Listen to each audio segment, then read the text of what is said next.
Hello dear students, I am Rajveer, your German language teacher. आज की जो वीडियो है बहुत ही इन्फॉर्मेटिव होने वाली है उन स्टूडेंट्स के लिए जो अभी आउसबिल्डिंग प्रोग्राम के लिए या फिर नर्सिंग जॉब इन जर्मनी के लिए टारगेट कर रहे हैं। आप सभी को पता है कि जर्मनी जाने के लिए आउसबिल्डिंग और नर्सिंग जॉब के लिए दोनों ही कंडीशंस में B1 और B2 लेवल कंपलसरी रहता है, या तो वो गोइथे हो या फिर टेल को। बहुत सारे स्टूडेंट्स की क्वेरीज आती है कि सर हमने B1 लेवल या B2 लेवल जो है वो 2 टाइम्स अपीयर किया, 3 टाइम्स अपीयर किया, बट अभी भी हमारा एग्जाम क्लियर नहीं हो पा रहा है। तो आज हम उन बातों पे डिस्कस करेंगे कि किस वजह से आपके एग्जाम जो है वो क्लियर नहीं हो पाते हैं और किन चीजों पे आपको ध्यान रखना चाहिए। तो एग्जाम प्रिपरेशन जो स्टूडेंट्स करते हैं उनके लिए ये जो वीडियो है बहुत ही इंफॉर्मेटिव होने वाली है। मेरी हर बात को आपको गौर से सुनना। बेसिकली अगर मैं सबसे पहले पॉइंट की बात करूं तो सबसे इंपॉर्टेंट थिंग ये है कि आप जब भी कोई लैंग्वेज लर्न करते हो तो आपके पास में पेशेंस जरूर होना चाहिए। आज के टाइम पे बहुत सारे स्टूडेंट्स को मैंने देखा है कि जब भी जिस भी मोमेंट पे अगर उन्हें ये पता चलता है कि जर्मनी में इस चीज की डिमांड है, हाउस बिल्डिंग कर सकते हैं, अपॉर्चुनिटी बहुत अच्छी है, या फिर नर्सिंग जॉब कर सकते हैं, डेफिनेटली ये सारी अपॉर्चुनिटीज बहुत अच्छी है, वो एट द मोमेंट बहुत ही ज्यादा एक्साइटेड हो जाते हैं और उन्हें ये लगता है कि जो भी मेरे सामने आए बस मैं उसे कैसे ना कैसे करके अचीव कर लूं विद इन 5 मंथ 6 मंथ्स के अंदर। बट लिटरली मैं आपको बताऊं, ये जर्नी जो है A1 से लेके B1 या B2 लेवल तक लर्न करने की, वो उससे ज्यादा लॉन्गर है। क्योंकि देखो, हर स्टूडेंट की एक लर्निंग कैपेसिटी, उसकी एज, उसकी फैमिली की कंडीशन, ये सारी चीजों को देख के उसके ऊपर डिपेंड करता है कि आप कितना फास्टर किसी लैंग्वेज को लर्न कर सकते हो।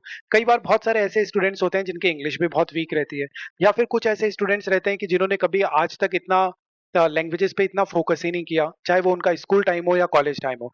तो ऐसे स्टूडेंट्स को डेफिनेटली प्रॉब्लम्स होती है। हालांकि इंग्लिश का जर्मन के साथ में कोई भी लेना देना नहीं है, बट फिर भी थोड़ा बहुत कम्युनिकेशन स्किल तो स्टूडेंट के पास में होना ही चाहिए, क्योंकि आप एक इंटरनेशनल लेवल पे जा रहे हो।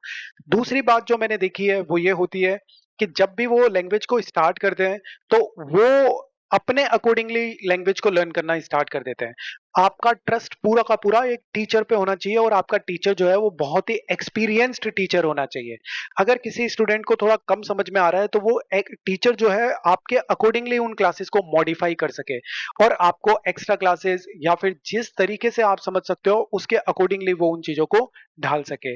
एक बहुत ही बड़ी प्रॉब्लम लैंग्वेज लर्निंग में देखी जाती है कि बहुत सारे स्टूडेंट्स हमें ये कहते हैं कि सर हमने 6 मंथ्स कर लिया, 8 मंथ्स कर लिया, उसके बाद भी हमारी फ्लुएंसी नहीं आ पा रही। फ्लुएंसी तो बहुत दूर है, हमें ढंग से बोलना तक नहीं आ रहा, इवन बेसिक बेसिक सेंटेंसेस। इस बात का आप लोग हमेशा से ध्यान रखना। जब आप किसी भी फॉरेन लैंग्वेज को लर्न करना स्टार्ट करते हो, पहले दिन से जो भी आपने सीखा है, भले ही वो अल्फाबेट्स हो, भले ही वो ग्रीटिंग्स हो, whatever you are learning every single day, try to use them. बस एक ही ऑप्शन है, आपको हर दिन उनको यूज करना है। अगर आपने गुड मॉर्निंग को जर्मन में गुटन मॉर्गन सीख लिया है, तो जब भी आप क्लास में आ रहे हो तो टीचर के साथ में या अदर स्टूडेंट्स के साथ में, आप चाहे ऑनलाइन हो या ऑफलाइन हो, इट डजेंट मैटर, आपको हमेशा जर्मन में बोलना है। जितना आपने सीखा है उतना बोलने की कोशिश करना है। जैसे जैसे आपका लेवल बढ़ेगा, A1 से A2, B1, B2, C1, C2, accordingly आपको बोलते रहना है। हमारे यहाँ स्टूडेंट्स क्या करते हैं इंडिया की कॉन्सेप्ट में, कि जब भी वो लैंग्वेज को लर्न करते हैं या किसी भी चीज को लर्न करते हैं तो उनका कॉन्सेप्ट ये रहता है कि पहले तो जो टीचर है उसके पास जितना भी ज्ञान है पहले मैं वो ज्ञान ले लूं, फिर उसके बाद में मैं उसको अप्लाई करूं। बट लैंग्वेज में ऐसा बिल्कुल नहीं होता। लैंग्वेज में जो आप सीख रहे हो आज की आज आपको यूज करना पड़ेगा। हिस्ट्री के अंदर मैं समझ सकता हूं कि आप काफी सुनते हो टीचर को, उसके बाद में अपना भी लर्न करते हो, वो सारी चीजें उसमें वर्क करती है। बट जब आप एक लैंग्वेज लर्निंग प्रोसेस में हो तो जो पहले दिन से आपने सीखा है उसी को प्लीज आप अपने डे टू डे सिचुएशंस के अंदर यूज करना स्टार्ट कर दो। और उसके अंदर ये बिल्कुल भी नहीं है कि आप ऑफलाइन क्लासेस लेते हो या ऑनलाइन क्लासेस लेते हो, उनसे कोई भी लेना देना नहीं है। बिल्कुल भी लेना देना नहीं है। आज के टाइम पे बहुत सारे ऑप्शंस अवेलेबल है, जहां पे ऑनलाइन एप्स हैं, वहां पे आप जाके इंटरनेशनल जो स्टूडेंट्स हैं या फिर जो इंटरनेशनल लेवल पे भी लैंग्वेज को लर्न कर रहे हैं उनके साथ भी कम्युनिकेशन कर सकते हो। जो लोग कहते हैं ना कि ऑफलाइन क्लासेस में ये बेनिफिट होते हैं, ऐसा कुछ भी नहीं है। ऑनलाइन में भी ये बेनिफिट्स है, आप डेफिनेटली किसी के साथ भी कम्युनिकेशन कर सकते हो। ऑफलाइन में भी बहुत सारे ऐसे स्टूडेंट्स होते हैं जो बिल्कुल नहीं बोलते। आपने स्कूल में भी देखा होगा कि बहुत सारे स्टूडेंट्स होते हैं वो ऑफलाइन में वहां पे कितना बोलते थे। तो सारा का सारा एक लर्नर के एक टारगेट पे डिपेंड करता है। तो प्लीज आप इन मिसकंसेप्शंस को छोड़ो कि सिर्फ और सिर्फ ऑफलाइन में ही हम कम्युनिकेशन अच्छा कर सकते हैं, ऑनलाइन में भी डेफिनेटली आप बहुत अच्छा कर सकते हो, कोई दिक्कत की बात नहीं है। हमारे पास ग्रुप्स रहते हैं, उनमें स्टूडेंट्स आके ऑनलाइन अपना पार्टिसिपेशन करके और अपनी स्पीकिंग स्किल्स को इम्प्रूव कर सकते हैं। अगर मैं और इसी वे में आगे बताऊं आपको कि लैंग्वेज लर्निंग में स्टूडेंट्स और क्या गलतियां करते हैं, तो दूसरी और एक बात है कि जब भी स्टूडेंट्स कुछ लर्न करते हैं तो स्पेशली वोकैब की सबसे बड़ी प्रॉब्लम आके क्रिएट हो जाती है। सपोज आज आपका फर्स्ट चैप्टर ओवर हुआ तो आपको फर्स्ट चैप्टर की जितनी भी वोकैब है उसको कंप्लीट कर ही लेना है। सेकंड चैप्टर कंप्लीट हो गया तो एक वीक के अंदर आपका जो सेकंड चैप्टर हुआ है तो उसका ओवरऑल मिला के आपको 1 वीक के अंदर उसको कंप्लीट कर लेना है। कोशिश करो आप उनको हाईलाइट करो जो डिफिकल्ट आपके लिए वोकैब है, और उसके बाद में देखो कि आपको कितनी वोकैब आती है। और ये चीज आपको बहुत अच्छे से ध्यान रखनी है कि कभी भी इस बात पे कॉन्फिडेंस मत लाओ कि आपको वोकैब याद हो गई है। वोकैब आपको जब तक याद नहीं हुई है, जब तक आपसे कोई पर्सन या तो टीचर या फिर आपका जो फ्रेंड है जो साथ में क्लासमेट है वो आपसे अगर पूछता है और आप अगर सारी वोकैब बताते हो तो ही हमें ये मानना है कि हमें वोकैब याद हो गई है। अदरवाइज आज के टाइम पे स्टूडेंट्स ऐसे पढ़ते हैं कि रीड किया और उनको पता नहीं क्या कौन सी पावर है या क्या है कि रीड करते हैं उन्हें ये लगता है कि हमें लर्न हो गया, जबकि ऐसा कुछ भी नहीं है। हाँ, आपको भी याद होगा कि जब हम स्कूल में होते थे तो जब एक स्टूडेंट ने अगर कुछ लर्न किया है वो कहता था दूसरे को कि मुझे लर्न हो गया, तो दूसरा स्टूडेंट क्या कहता था कि ठीक है मैं तेरे से पूछता हूँ। ये कॉन्सेप्ट्स आज भी आपको फॉलो करने चाहिए, बहुत इफेक्टिव होते हैं। जब आपका फ्रेंड आपसे पूछेगा और आप बहुत सारी वोकैब बताओगे और कुछ नहीं बताओगे तो आपको लगेगा कि मुझे अभी 100% नहीं हुआ है, तो आप ओवर कॉन्फिडेंट नहीं होंगे। तो ये भी बात आपको बहुत अच्छे से ध्यान रखनी है। ये बहुत छोटी छोटी स्टेजेस हैं, स्टेप्स हैं, बट आपको जब आप एक एडवांस लेवल तक पहुंच जाओगे और अपना अच्छा देखना चाहते हो एट द एंड और आपकी जर्नी एकदम स्मूथली लैंग्वेज के अंदर निकालना चाहते हो, तो ये ध्यान रखना ये पॉइंट्स आपके लिए the most important points create हो जाएंगे। उसके बाद में अगर मैं आपको बताऊं तो एक चीज का और आपको ध्यान रखना है। स्टार्टिंग के अंदर स्टूडेंट्स जो है वो लिसनिंग को बहुत अवॉइड करते हैं, ज्यादा से ज्यादा फोकस वो किस पे कर लेंगे, रीडिंग वगैरह इन पे, जबकि आपको लिसनिंग पे बहुत ही बड़ा फोकस करना चाहिए क्योंकि हमारी एक्सेंट और जर्मन्स की एक्सेंट में बहुत बड़ा अंतर हो सकता है। तो प्लीज इसीलिए आपको जर्मन्स को सुनना चाहिए, नेटिव्स को सुनना चाहिए। बहुत सारे चैनल्स हैं जहां पे नेटिव जर्मन्स पॉडकास्ट वगैरह करते हैं, यूट्यूब पे भी है, उनके वीडियोस जो A1 से भी रिलेवेंट है, तो छोटे छोटे वीडियोस हैं उनको आपको वॉच करना चाहिए और उनके साथ पॉज करके उन प्रोनाउंसिएशन को प्रैक्टिस करनी चाहिए ताकि आपका जो रॉन्ग प्रोनाउंसिएशन है वो करेक्ट हो और आपको क्लास में भी बहुत ज्यादा रीड करने की कोशिश करनी चाहिए। और एक चीज ये भी है कि क्लासेस के अंदर आज के टाइम पे ऐसी भी क्लासेस है जहाँ 20 स्टूडेंट्स, 50 स्टूडेंट्स, 80 स्टूडेंट्स भी है। ऐसी क्लासेस में एडमिशन बिल्कुल नहीं लेना है क्योंकि आपको भी पता है कि आपके रीडिंग पे बहुत बड़ा इंपैक्ट आने वाला है, आपके स्पीकिंग पे बहुत बड़ा इंपैक्ट आने वाला है, आपकी अंडरस्टैंडिंग पे बहुत बड़ा इंपैक्ट आने वाला है। बिकॉज अगर इतने सारे स्टूडेंट्स होंगे तो आपकी रीडिंग कितनी बार होगी। So that's very important topic. Next के नेक्स्ट पॉइंट्स की अगर मैं बात करूं तो एक ये भी पॉइंट होता है कि हम इंडियन स्टूडेंट्स जो है वो लैंग्वेज लर्निंग के टाइम पे एक मिस्टेक और करते हैं, वो ये है कि हम बहुत ही ज्यादा ग्रामर फोकस हो जाते हैं। ग्रामर फोकस होने का मतलब है कि देखो डेफिनेटली ग्रामर भी एक बहुत इंपॉर्टेंट रोल प्ले करता है लैंग्वेज के अंदर, वो करना चाहिए। बट हम अगर किसी के साथ कम्युनिकेशन कर रहे हैं तो स्टूडेंट ये देख रहा है कि सेंटेंस स्ट्रक्चर कैसे बन रहा है। मैं बिगनर की बात कर रहा हूं, सेंटेंस स्ट्रक्चर कैसे बन रहा है, उसमें वर्ब किधर है, इधर है, उधर है। तो देखो स्टार्टिंग फेज में जब आप A1 में होते हो आपके लिए इतना कुछ भी मैटर नहीं करता है, आपको बस स्पीकिंग में इन्वॉल्व होना है। आपको ये नहीं देखना है कि मैंने कितने सेंटेंसेस गलत बोले, कितने सही बोले, या मेरी ग्रामर कैसी है या सामने वाले की ग्रामर कैसी है। आप जज करने लग जाते हो अपने आप को भी और सामने वाले को भी। कॉन्जुगेशन में कुछ गलत हो गया, आर्टिकल्स में कुछ गलत हो गया, कोई भी जो बिगनर है जर्मन के अंदर वो ग्रामर की मिस्टेक करे बिना जर्मन को लर्न ही नहीं कर सकता। लैंग्वेज लर्निंग का एक ही कॉन्सेप्ट है कि you will make mistake, without making mistake you can't learn a language. तो प्लीज इन चीजों का आपको ध्यान रखना है, ग्रामर फोकस रहो डेफिनेटली, पर इतना नहीं कि आपकी स्पीकिंग जब आप कर रहे हो तो आपको ग्रामर के बारे में सोचना पड़ रहा है और उस वजह से आप रुक रहे हो। तो ये डेफिनेटली बिल्कुल भी अच्छा नहीं है।